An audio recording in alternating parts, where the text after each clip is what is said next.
from Kansas State University. This is Agriculture Today. Eric Atkinson here.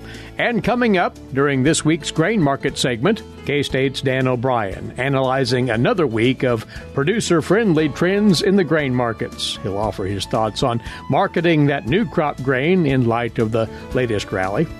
Then joining us, K-State's Jenny Ifft. She'll offer her insight on the known results of Tuesday's general election to date and what they mean to the agricultural sector. She says that as the congressional tally appears now, there likely will be very little change in the tone of farm policy building up to the 2024 Farm Bill.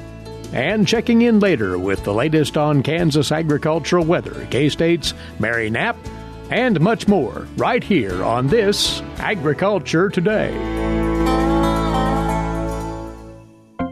Make hand washing a healthy habit everywhere you go. Wash your hands with soap and water for at least 20 seconds, especially after going to the bathroom, before, during, and after preparing food, and before eating. If soap and water aren't available, use a hand sanitizer that has at least 60% alcohol. Life is better with clean hands. A message from the Centers for Disease Control and Prevention. This is Agriculture Today. Glad to have you tuned in once again. Well, despite all the election hoopla this week, impressive gains in the grain markets. That's what we'll concentrate on right here with Dan O'Brien and his weekly grain market segment. He is a grain market economist, K-State Research and Extension. So, Dan, it's refreshing to see something of this ilk going on amidst all the other chaos. This has been quite a week for the grains. When you look at where we were a week ago, we're up about 20 cents. Now, we've had an up and down tortuous path to get there, but, across corn and beans and wheat, there's been a variety of sources of information, a lot of it having to do with dry conditions in the U.S. for wheat and over in the Black Sea region and parts of Europe. And when you look at the drought maps we have in our supporting information, it's there. Mm-hmm. And delayed planting, some issues creeping into South America that'll affect their crop production. With that delay, you see concerns, a pushing back of the availability of crops coming out of South America to be strong competitors with the U.S. That lengthens our window out as to when will be the main focus of the market. And so in response to that, we've seen buying continue. Interesting that the Chinese have not been to the U.S. market for a while anyway, although there are always rumors and reports of this. But here with the USDA report coming up on Tuesday, the 10th, next week, we're looking at basically corn exports had been projected by the USDA to be about 2.325 billion bushels, and we have sales about 56% of that, of the way there, about 1.3 billion bushels, and we're only 9 weeks in, 70% of the way. So strong positive signal for corn. For grain sorghum, again, about 46% of the way to the USDA's projection of 260, and again, only 9 weeks in. So that's a bullish. The corn number is extremely bullish. The sorghum number is somewhat bullish. For wheat, total shipments and sales about 63% of the way to the USDA's projection, and we're about 22 weeks, about 42% of the way there. So I think you'd call that neutral to positive, and that's for all wheat. For hard red, running at about 55% of the way to the USDA's projection, and again with about 42% of the marketing year. And really the fireworks, as we see on the actual prices, are in the soybean market. Here again, we're 9 weeks into this 52-week marketing year, 70% of the way, and we have accumulated purchases from all over the globe of about 1.7, 1.8 billion bushels. USDA is projected 2.2. So we're just putting our toe into the water in terms of the first part of this marketing year, and we've got aggressive buying leaping out towards that USDA number. So it really does set up the Tuesday supply-demand balance sheet numbers to at least look strongly at the export numbers, which, that'd tighten up stocks to use. And I think there's concern in the grain sorghum numbers, especially that we're getting down to awfully tight levels, perhaps, 200, 300 million bushels. You add into that some other things, still concerns about the size of the U.S. corn crop, U.S. soybean crop, that could come in and at least moderate the supplies of things. So, we're sitting here now. Most, we hope, have had decent harvests and are making marketing decisions. They see signals like this. If they have cash flow needs, well, you sell, But if they don't have immediate cash flow needs, it sure seems like you're setting up more of a seller's market to where there's enough people that want grain out of farmers' hands that they don't feel as much urgency to have to sell at this moment. Let's speak to that, if we might, Dan, and in the form of the basis levels we're seeing around Kansas and the pricing opportunities that are being presented to producers. Those are almost universally attractive, it sounds. Corn basis in the western third of Kansas at a couple locations have been watching at Colby and Garden City, positive, heading for 15 to 20 over. And that's the most outstanding things that you notice for corn basis. You go to central Kansas, Salina, Hutchinson, more like 20 under, but again, those are as strong as we've seen since and including 2016. There's a little bit of time 2016 was stronger in Hutchinson, but for the most part, that's as strong as we've seen the last several years. And corn basis in the eastern part of the state is about equal with what we've seen in the better times, but again, about 20 under. Then grain sorghum basis bids at every location is at least $1 over. And well, except down in the southeast part of the state where it's 50 over the lead D's corn futures contracts. And the strongest basis levels, Salina, about $1.25 over, and in Topeka. So again, you're back close to those strong export-oriented markets and terminal elevators and strong basis bids. Since we're talking basis, when you look at wheat, again, we don't have grain sorghum-like basis in wheat, but we've got pretty strong basis levels. Really, every basis bid that you see at these key locations we're following, spread around the quadrants of, the 6 parts of the state, they're equal to or a little bit better than anything we've seen in the last several years. And then for soybean basis bids in the western third of the state, we're at about 90 under, which is better by 40, 50 cents than anything we've seen in the last several years. Down in the Garden City area, we're about $1 under at key locations. Again, as good as we've seen in the last several years. Salina, Hutchinson, basis bids shooting like 40 under, and that's a 40 under soybean basis. We've been looking at $1 or worse, for how many months? So a strong soybean basis bids in both Salina and Hutchinson. You get into Topeka, Columbus areas, basically mimicking the same type of strong patterns you've seen in the central part of the state. So soybean exports driving the ship in terms of demand for beans right now. So it then brings us back to that ever-present question, especially for our row crop producers sitting on new crop that's just been brought in. Pull the trigger and market, or hold for perhaps even better bids? What's the thinking? These numbers, when we look at grain sorghum and corn numbers closely, I need to look at wheat and soybeans. We're way covering direct costs. And we're at or above full economic costs, including a representative land cost. Even under irrigation, we're at places where we're equal to or a little bit better than even covering the irrigation equipment. So to cover full economic cost, and which means you've covered every expense that you've got out there, you're living off of this, and then you're making a profit, is not a bad plan. So, we're so oriented towards cost, the cost side at KSU. Of course, what else would anybody expect us to say? But to cover your costs and have a true economic profit is something you can't lose the farm doing. But to hold everything in one great big glob and have something happen in the world market, and it could be political, it could be anything, especially if suddenly tremendous crops start to come in South America and the market says, now, wait a minute, we're going to wait. So there are risks the longer we hold off into 2021. So that doesn't mean we shouldn't have some part of our portfolio out there to take advantage of all that, but to hold it all and to bet on something like that when we're covering full costs, it runs counter to my own economic reasoning, basically. And once again, the USDA on this coming Tuesday will release that World Agricultural Supply and Demand Estimate report on grains. If there's something that you think producers should be watching for there, Dan, what should they be, in fact, looking for?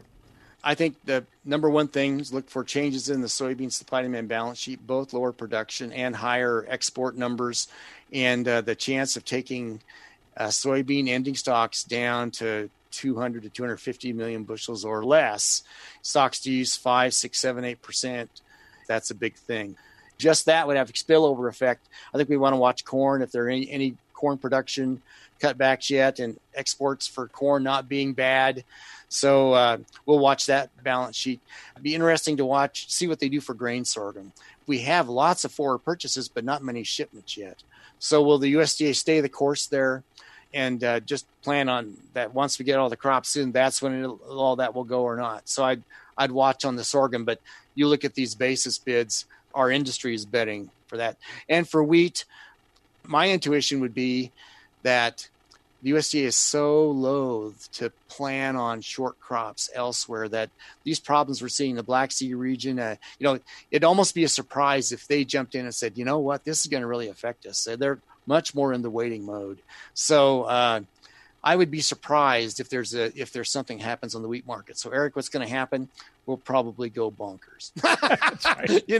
But it just, normally the USDA waits until we get off to June, July, August of next year to really count on those Black Sea region and other crops not coming through. Well, we will see come Tuesday, and then a week from today, we'll get together once again and go over those numbers and what they have to say to the markets. Until then, Dan, many thanks to you. Enjoy your weekend. Thanks, Eric. Our regular Friday guest on Agriculture Today, grain market economist Dan O'Brien of K-State Research and Extension, from his office in Colby, Northwest Kansas. And this is the K-State Radio Network. A social distancing tip. Putting distance between yourself and others is critical to slowing the spread of coronavirus. So here are ways to stay in contact without the physical contact part. Call, send a text, set up a video conference, post on social media, dedicate a song on the radio. If you have symptoms of fever, dry cough, and shortness of breath, call your healthcare provider before going to their office. For more info, visit coronavirus.gov. Let's all do our part, because we're all #AloneTogether. Brought to you by the Ad Council. Agriculture Today continues now here on the K-State Radio Network. Well, you can't escape the topic that we'll address here, what's going on with the election and its results. Many things known, some things not. But what we want to do on this segment of the broadcast is look at some observations on what we do know in as far as the impacts on agriculture and agricultural policy potentially. Joining us now from the Agricultural Economics Department here at K-State is Research and Extension Agricultural Policy Specialist Jenny Ifft. So, Jenny, it's been a whirlwind, and it's not over coming out of the election on Tuesday. What are your initial thoughts as to what has happened broadly now and what it means to agriculture? Right. Well, I think there are still a lot of unknowns. One thing we do know is that there were a lot of close elections and that we're likely to end up with a divided government, whether that's the Senate or the executive branch. We're waiting to see. That tells me that we're going to be in a status quo situation in terms of the Farm Bill and agricultural policy. So normally this is a partnership between farm policy and food policy, the nutrition programs. I don't see that changing because it doesn't look like the government's going to change that much. I think you'll continue to see gridlock and compromise as we have in the past. Now, that's contingent upon the Senate remaining in GOP hands, and right. That's still yet to be determined. Right. If that is the case, you're seeing that there won't be any driving factors to move the needle in any direction other than what we have already in the way of policy? Right. I think, there is a chance that the Democrats, one potential outcome is the Democrats could have the Senate and the House. I haven't seen the forecast for that, and who knows how much they're worth. Mm-hmm. Right. But I think, even if that would happen, again, you'd be 50-50 in the Senate, right? Everything is just going to be really tight. They're going to start looking to the next election, to vulnerable members in swing states. So, you could see that as an outcome, but I do think it's going to be a lot of status quo. One of the things that has occurred, and this is more on the sure side, yes. Anyway, that is there will be changes of leadership in Congress, right. Both the House and the Senate Agriculture Committees. As everybody knows, Kansas Senator Pat Roberts, chairing the Senate Agriculture Committee for quite a while, has retired. And there was an election result that came unanticipated by many when Colin Peterson of Minnesota was ousted from his position in the House. There'll be new leadership there on the House Ag Committee. Right. What's the significance of those changes, do you think, looking forward and including the outlook on the 2023 Farm Bill? Right. Well, this is a question I'm asking myself right now, and I think it's an important one. It looks like Colin Peterson, who's a leader with a lot of experience, he's negotiated a lot of farm bills, very deep knowledge of farm policy. It looks like he's going to be replaced with a House member from the South. Maybe Georgia, maybe Alabama. It looks like Pat Roberts is going to be replaced by Senator Boozman from Arkansas. So there's a good chance you're going to see a lot more Southern representation in the leadership of the Senate and the House Ag Committees. So the question you have, that's going to happen almost for sure. The question is, how important is that? So usually when you negotiate the Farm Bill, you have interest from more crops from the Midwest and the Plains, corn, wheat, soybeans, and then you have Southern crops. So think peanuts, rice, cotton. And there's some negotiation that's more regional in nature that happens there. So the big question is, how important is the leadership in making those compromises happen in the negotiation? Everybody's certainly going to be at the table. How important are those personal relationships and that deep institutional knowledge that you're losing? That's a question that I'm asking right now. And the question is not, is it important? The question is, how important is this going to be? And it would seem that as far as the makeup of these committees, other than the chair positions, that there will be, according to most accounts, a fair amount of experience returning to those committees. And that will lend something to the stability you're talking about. Right. Yeah, I think, again, you're going to see both sides represented. A lot of farm state senators were reelected. Iowa's a good example. And so you'd expect someone like Joni Ernst to be very active on the Ag Committee again. So, yeah, the experience is going to be there for sure. One thing that you're stressing, and it's more to the immediate here, Jenny, is the kind of support for producers that we've seen emerge on a couple of fronts, on trade, in the form of the market facilitation program payments, and, of course, the relief that's been provided in the wake of the pandemic in the Coronavirus Food Assistance Program Parts 1 and 2. Once more, we really don't know for sure the longevity of those, but those are the things that probably mean the most right now to the agricultural sector. Right. Yeah, they're very important to farm income right now. If you look at the August 2020 forecast released by the USDA, government payments are going to make up about a third of farm income this year, which is very high. I don't think you've seen payments as high since Hurricane Katrina in 2005, disaster payments, that is. So in some sense, farm policy has been very stable for a while. You've had the safety net provided by crop insurance, the federal crop insurance program, and also ARC and PLC right now, before that, directing countercyclical payments. So there's a lot of stability in the past in terms of the federal farm safety net. More recently, we've had the coronavirus pandemic, which was unprecedented, and now we're seeing unprecedented levels of these disaster payments, which are really important to farm income. And that does create a lot of uncertainty moving forward. So this one-third of farm income, that's for the total. You're going to have some farms who it's more important for, and some farms who it's less important for, and some farms who it is important for. It could make a difference in terms of their profitability. And so how do you make planting decisions? How do you decide what inputs you're going to use? People are making those decisions right now. If this part of your income depends on politics, it depends on what happens in Washington. So that's something I think that's going to have to be worked out in the next year or two. And I mean, people are aware of it right now. But that's, in a more recent sense, it's an unprecedented situation that will make a difference when we get to the 2023 Farm Bill. But again, ad hoc support Yes. and in those cases. And so that's totally up in the air. Well, we're not even sure what the next administration will be, right? And what issues will be brought to bear, whether the pandemic will be over with, and therefore CFAP program needs. So that's the struggle that producers have, as you're saying. And we still have the basic farm program support, the ARC and PLC programs. Hopefully those will continue to perform well for producers. Do you look at those programs in the wake of all these other things going on and have a chance to kind of assess those, Jenny? I haven't done a lot of analysis on ARC and PLC payments. There have been a fair number of payments that have been made out over the last several years. I think for the most part, they're relatively marginal or modest, and it varies by crop and year. But they've been working as anticipated, and these are shallow loss payments, so they've been working as designed. Yeah. And so many other things. Once more in the category of unknown, biofuels policy, trade policy. Right. Again, all of these are largely related to the administrative structure and functions, so those will have to be watched extraordinarily carefully, won't they? Yeah, no, it's true. Biofuels, ethanol use, very important for agriculture. Corn prices have an influence on almost everything in agriculture, livestock as well.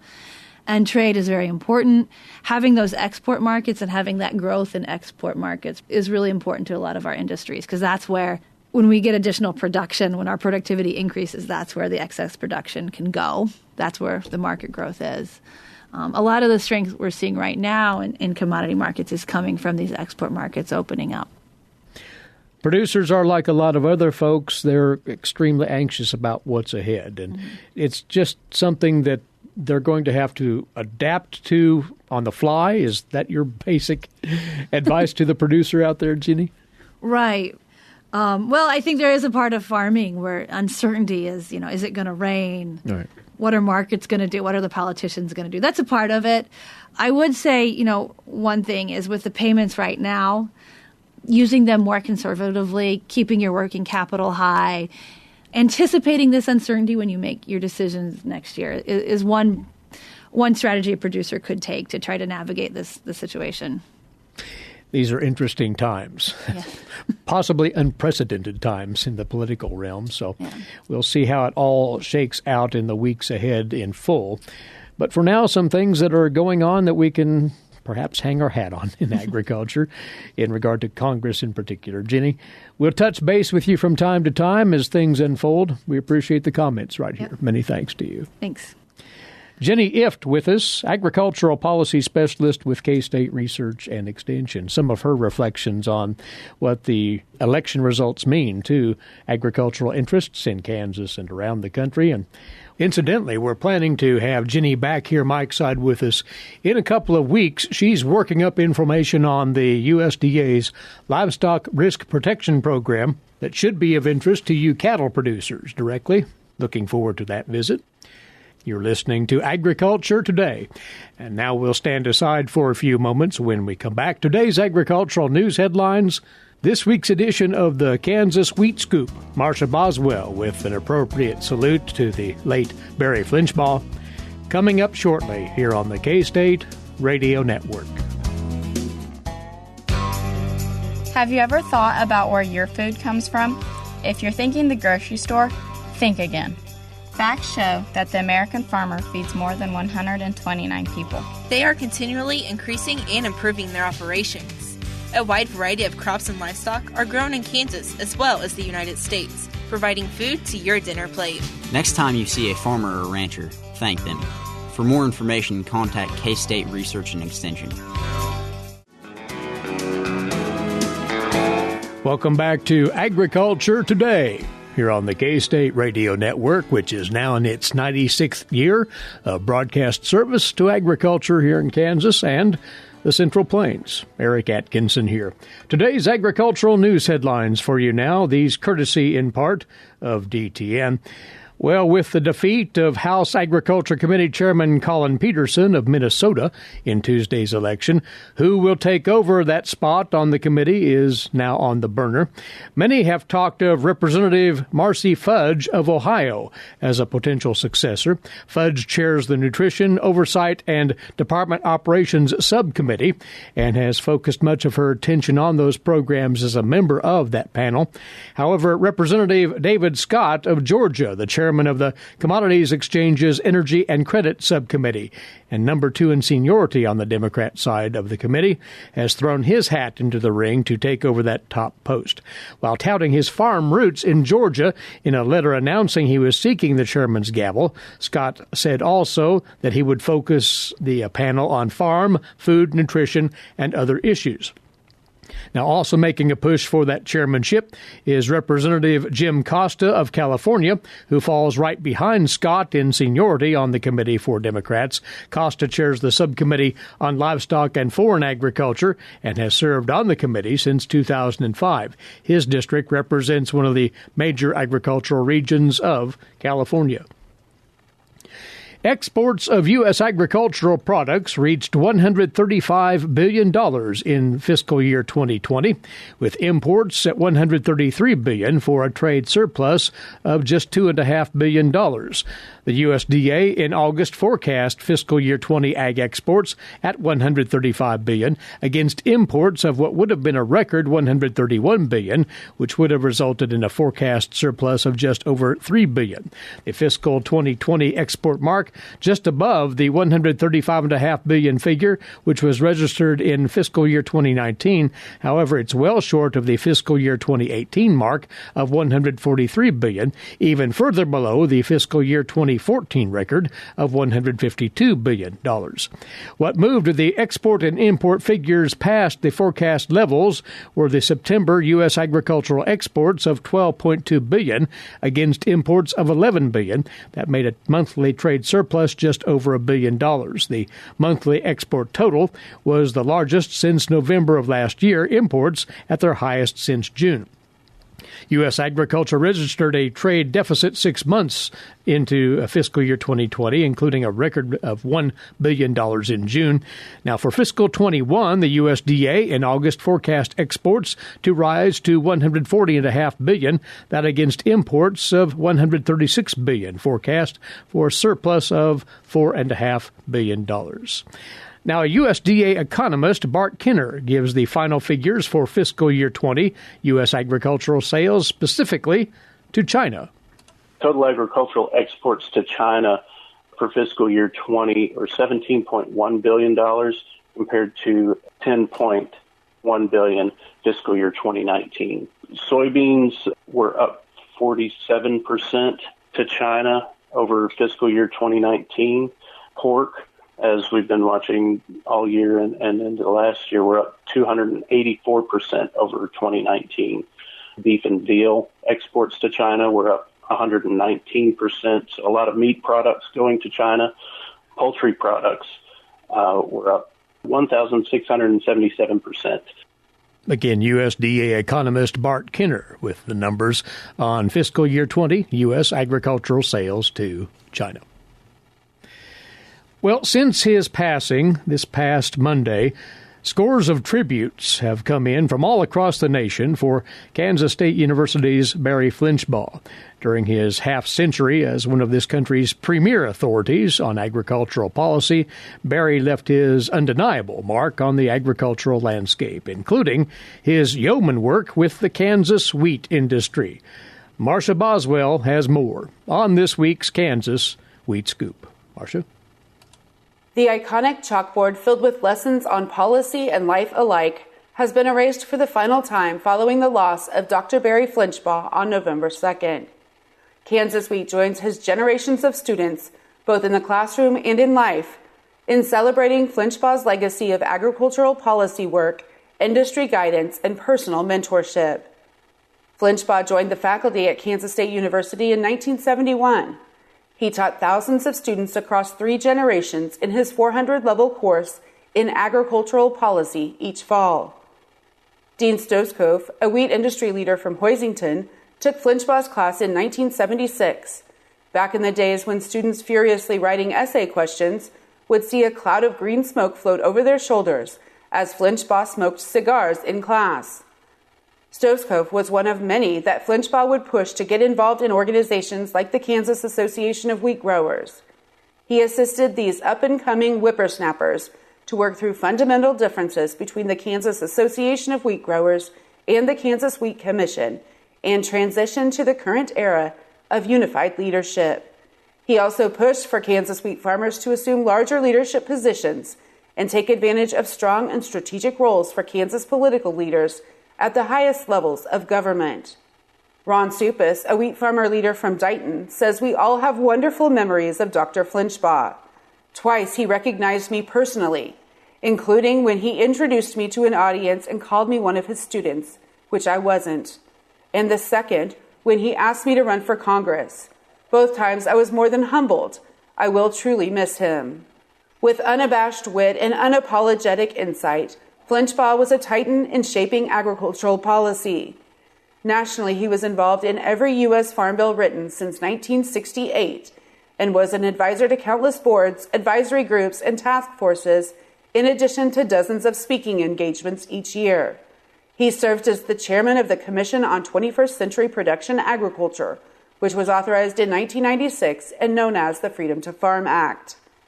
Flinchbaugh will be remembered for his lessons, his leadership, and his mentorship of countless members of the agricultural community. Dalton Henry, Vice President of Policy at U.S. Wheat Associates and former Flinchbaugh teaching assistant, said many of you will remember him for his work on farm policy, but I'll remember him at least as much for his ability to hit me across the room with a marker when I wasn't quick enough erasing the whiteboard for him in Ag Econ 410. Like many others, I owe an awful lot of where I am to the good doctor. The world will sorely miss his willingness to call it like he saw it, refusal to give in to petty politics, and his belief in the students who took his class. For Kansas Wheat, I'm Marcia Boswell. Thanks, Marcia. Rounding out today's edition, a look at Kansas agricultural weather, next on Agriculture Today. When you are in need of timely, reliable, and trusted information, K-State Research and Extension is here. Whether it's organizing people, information, or resources, they have the necessary tools. Community comes first for K-State Research and Extension. For more information and to connect with your county's extension agents, visit www.ksre.k-state.edu. You're listening to Agriculture Today, and we'll finish out our Friday edition on Kansas agricultural weather. Mike side with us once more is climatologist Mary Knapp of K-State Research and Extension. And first, Mary, a moisture update for Kansas, reminding what we'll talk about today extends back into last week where there was rainfall in Kansas. Right, and we actually had very substantial rains last week, mostly at the first part of that period, Wednesday, because the rain that fell during the day on Tuesday wasn't reported until Wednesday, which is why it was incorporated in this week's drought monitor. And it was very much a southern bias to that rain output. The Southeast Division averaged just a shade under 4 inches for the division, and there were also very substantial numbers in south central and even into southwest Kansas, where, as you're in that eastern edge of southwestern Kansas, an inch plus of rain was not unheard of. Unfortunately, that tapered off very quickly as you went north. North central Kansas averaged 0% for the week. So, again, you had some that got very, very nice moisture and some that didn't fare nearly so well. So how did that turn up in the drought monitor? The haves might have seen some improvement. The have-nots, did it worsen? Yes, basically that was the case. The central parts of the state basically stayed the same. They were status quo. Southeast had an improvement and carved away some so that we actually are back to the place where there are some areas of the state that are not even abnormally dry. They're drought-free. About 17% of the state has moved into that category. In South Central, again, there was some improvement, as was in the Southwest. And in fact, on that eastern edge of southwest Kansas into south central Kansas, there were some areas that had even 2 categories of improvement, simply because the moisture was sufficient enough for that change. Unfortunately, as you go to the north, that's where we saw the deterioration, and we saw a fairly large expansion went to moderate drought from abnormally dry conditions. And again, not unexpected given the fact that have not seen rain in that area in some time, and that is having a detrimental effect, particularly any fall-planted crops are struggling. What we'd like to see is a shift in the overall dry pattern, and we'll talk about the prospects of that in just a second. Our temperatures, going back into last week and the early part of this week, cooler than normal, you say. That's irrespective of the last couple of days. Right, because again, we go from that after 7 on Tuesday to 7 a.m. this Tuesday, and that was a very, very cold spell for us. And in fact, when we were looking at our October numbers, because we ended October last weekend, a number of places set record cold highs and record low temperatures. So we had over 214 stations across the state that set new daily record for cold maximum temperatures, and most of them occurred on the 27th and 28th. That relates to what we talked of earlier in the week with K-State's Romolo Lolato, raising concerns about the state of the wheat crop in certain areas of Kansas. Right. Again, in these areas that have had dry conditions, you've got very little growth on that and very little root development on that winter wheat. The cold temperatures that we saw, and we did get below zero in some locations with that cold wave, are going to be very trying for the wheat plants. All of the state has at least seen freezing temperatures now, so we've crossed that boundary even down into the southeast. So again, not particularly early for the freezing temperatures in the southeast, but it is rather early for those sub-zero temperatures to be showing up in the west.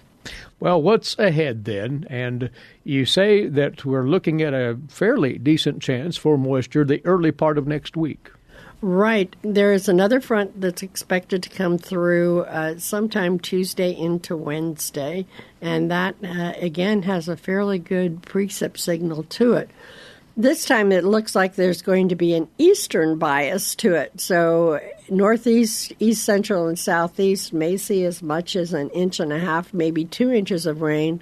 That extends westward to about the Salina area before it drops off as you go into western Kansas. If you get out to, say, the Oakley Jetmore line, you're going to be down more to 0.5 inch, and to the Colorado border somewhere between 0.5 and 1/4 inch. And again, we'll take even 1/4 inch out in those western parts of the state. They typically at this time of the year would see somewhere around 3 to 5/100 inch a day. In the eastern parts of the state, we're looking as much as 0.2 inch a day for the normal rainfall at this time of the year. So could that system crack the door open to a change in what we've seen as a persistent dry pattern for some weeks now? It's not likely. There's another chance towards the end of next week, but the probabilities are not quite so high. Here in Manhattan for the Tuesday into Wednesday event, they're looking at a 70% chance of rain. If you get into the second round, it's looking more like a 30% chance of rain. They updated the November outlook on the 31st of October and didn't change it much. So again, it's tilted towards drier than normal statewide, and there is, again, a chance for warmer than normal conditions statewide. So that was what the preliminary outlook was in the middle of the month of October, and the end of October didn't really shed any improving light on that. Warmer and drier than normal for November. Well, for our parched areas of the state, as moisture comes along, we'll take whatever we can get. Definitely, we'll look for that. There weren't a whole lot of complaints about the rainy Halloween weekend, but we'll see if we can squeeze out another system or two, especially if we can keep the temperatures warm enough to keep that wheat developing, get some root systems established and some tillering going. That would be most welcome. Very well then. As always, Mary, thanks, and have a good weekend. Thanks, Eric. Climatologist, K-State Research and Extension, Mary Knapp with us, and the best to you this coming weekend as well. Thanks for tuning in. Please rejoin us on Monday. Eric Atkinson here. This has been Agriculture Today over the K-State Radio Network.